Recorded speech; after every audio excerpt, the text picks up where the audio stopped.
Finalement, quand il prend... On parle directement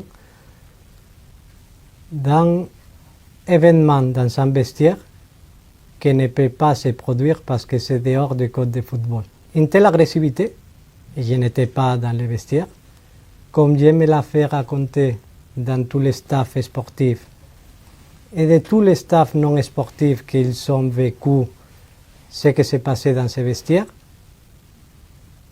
les commentaires c'est quelque chose d'inouï dans tout ce que les différents gens avec des différentes expériences ils ont vécu.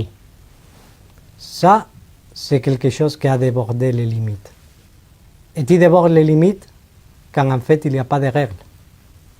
Même dans un bagarre, que c'est un bagarre complètement qui dépasse tout et toutes les limites. D'agressivité, surtout d'autorité, quand même quand il y a des personnes qui incarnent l'autorité et qui demandent d'arrêter une bagarre ou une situation de vestiaire qui se produit, la réaction naturelle c'est d'arrêter. Et en plus, un streamer français est décédé en plein direct et ses funérailles vont être financées par Drake. On vous explique tout sur la mort de Jean Portmanov qui a bouleversé le monde entier. Mais imagine un jour dans le délire, on est en train de rigoler et tout et... Il clapse.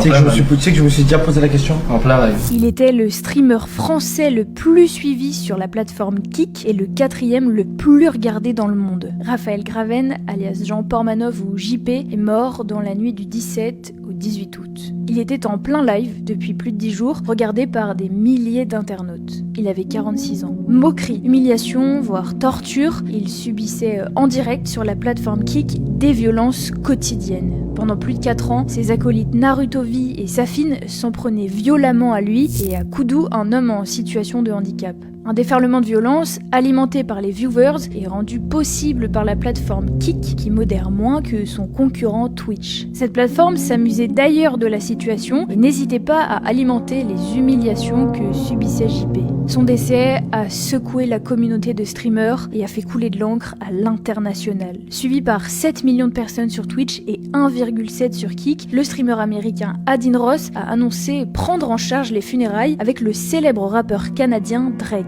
Ce dernier a d'ailleurs récemment critiqué les fondateurs de Kik, les accusant de trahison. Drake et moi allons prendre en charge les frais des funérailles. Ça ne le ramènera pas, mais c'est la moindre des choses. Alors il faut toutefois rappeler que le rappeur aurait de possibles liens avec la plateforme de diffusion en direct, car selon Bloomberg, Kik a été soutenu financièrement par Stake, un service de casino en ligne